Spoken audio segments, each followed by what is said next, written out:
नैना से करे तू सबके लगे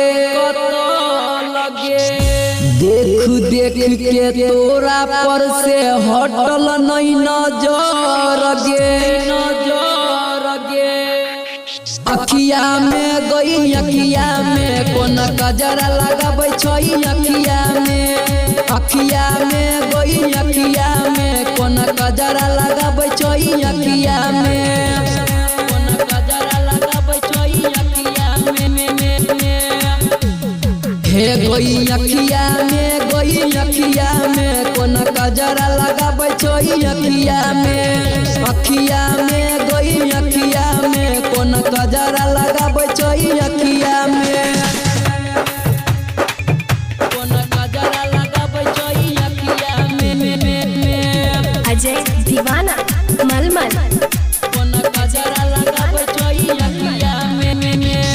हे गई कारी अखिया कारी कजरा कारी सूट जब पहिरई छे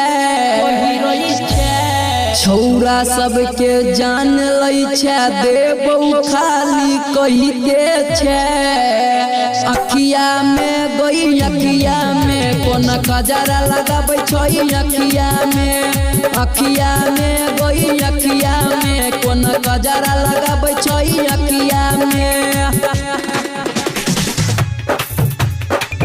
कोन कजरा लगाबै छई अखिया में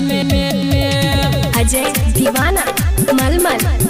कोन कजरा लगाबै छई अखिया में हे गई राम भगत से तू नैना लड़ाबै छे लक्ष्मण शराबी के तू किया तरसाबै छे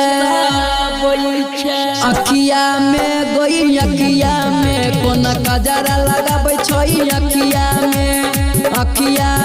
गई अखिया में कोन कजरा लगाबै छई अखिया में।